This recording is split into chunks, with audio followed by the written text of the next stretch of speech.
With a new version of Android on the horizon and new Pixel phones coming not long after, it's time to take a look at what Google could be doing better.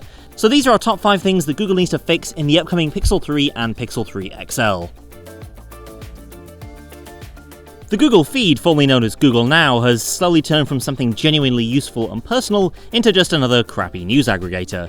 It's hard to imagine the feed not changing drastically in the Pixel 3 for a couple of big reasons.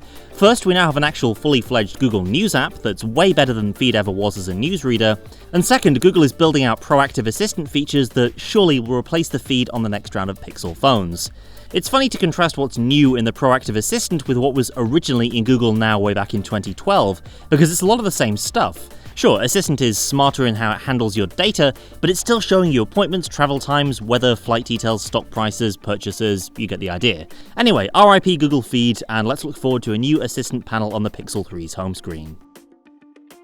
One-handed mode is something that almost every big-screened Android phone has in some form or other, and given that the Pixel 3 XL will likely be pushing well past a 6-inch screen diagonal, it's going to be essential that there's some way to temporarily shrink that screen down.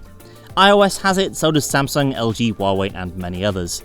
Even if it's not part of stock Android in version 9.1 or whatever the Pixel 3 runs out of the box, doesn't mean it couldn't be part of the Pixel software experience. And honestly, at this point, it probably should just be part of stock Android anyway. Phones are big and tall these days. Look, I'm not against LG's P-OLED on principle. LG does a great job with displays in devices other than phones, but if the rumours are true about the Pixel 3 XL using a notched OLED display made by LG, it needs to be a big, substantial upgrade from what was in the Pixel 2 XL. In its out-of-box setting, the 2 XL screen is dull with a weird green-blue hue, it's prone to off-angle colour distortion and crushing shadow detail at low brightness levels. These are things that haven't been an issue with Samsung's AMOLED panels for many years. That's not to say P-OLED is horrible, I can live with the Pixel 2 XL screen, especially in the vivid display mode that was patched in shortly after launch, but for the Pixel 3 XL to be competitive in 2018, it needs an unquestionably great display. All the leaks we've seen so far suggest both Pixel 3 phones will stick with just one camera around the back, which is a bit of a disappointment, especially as the rumour mill tells us that both the LG V40 and Galaxy S10 Plus will potentially feature a triple rear camera setup with telephoto, standard, and wide-angle lenses.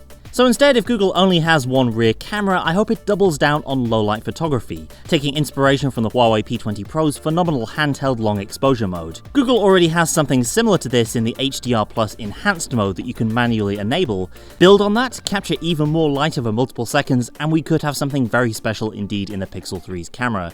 Sure, part of the Pixel camera's appeal is its simplicity, but it should be possible to add in a dedicated night mode without upsetting this ease of use. A lot of people have a lot of very mixed feelings about Android 9's gesture input. I'm kind of somewhere in the middle on this. I don't hate them, but I also don't feel like they add very much. Kind of feels like change for change's sake to me. Obviously they're here because Google wants to go head-to-head with the iPhone, and there'll be a lot of iPhone X owners that have that swipe-up muscle memory. But there is also a case for keeping the back, home, and recents key as an option, as it is now on the Pixel phones running Android P. In fact, it's actually the default setup, the gestures themselves technically are an option. Some people just prefer buttons, and it's important that Google doesn't forget the millions of Pixel 3 buyers who will also be coming from an Android phone with those 3 buttons. So that's what I want to see in the Pixel 3 and Pixel 3 XL. Hit the comments to let us know what you want to see fixed in the next-gen Google flagships, and be sure to subscribe to us here on YouTube so you don't miss all our future coverage. Thanks for watching, and I'll see you next time.